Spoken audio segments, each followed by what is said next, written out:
बहुत समय पहले की बात है। एक राज्य में एक साहसी और कठोर राजा रहता था। राजा के पास एक ही पुत्र था जिसे वह अत्यधिक प्रेम करता था, लेकिन वह यह सुनिश्चित करना चाहता था कि उसका पुत्र राजा बनने के योग्य है या नहीं। राजा का मानना था कि एक सच्चा राजा वही होता है जो कठिन परिस्थितियों का डटकर सामना करे और अपने विवेक व साहस से विजयी बने। एक दिन राजा ने पूरे दरबार के सामने घोषणा की, मैं अपने पुत्र की परीक्षा लेना चाहता हूं। उसे एक भूखे और खतरनाक मांसाहारी शेर के सामने भेजा जाएगा। यदि वह शेर का सामना कर जीवित लौट आता है तो वह मेरा उत्तराधिकारी बनेगा। इस घोषणा से पूरे राज्य में हलचल मच गई।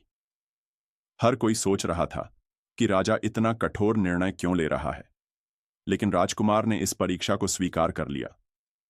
वह अपने पिता की बातों को समझता था और जानता था कि यह परीक्षा उसकी क्षमताओं को परखने के लिए है। तय दिन पर राजकुमार को एक बड़े और मजबूत पिंजरे में भेजा गया जिसमें एक भूखा और हिंसक शेर बंद था। जैसे ही राजकुमार पिंजरे में गया, शेर ने गर्जना शुरू कर दिया।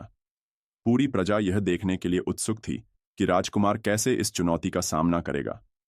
राजकुमार ने घबराने के बजाय शांत दिमाग और साहस का परिचय दिया। उसने शेर की चालों का बारीकी से अध्ययन किया। जैसे ही शेर उस पर झपटा, राजकुमार ने अपनी तलवार निकालकर तेजी से वार किया। यह लड़ाई कठिन और खतरनाक थी, लेकिन राजकुमार ने अपने साहस और कौशल से शेर को हरा दिया। जब वह पिंजरे से सुरक्षित बाहर निकला तो पूरी प्रजा उसकी बहादुरी की प्रशंसा करने लगी।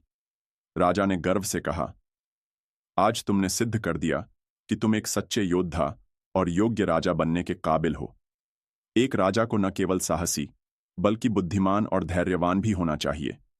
तुमने यह सब दिखा दिया।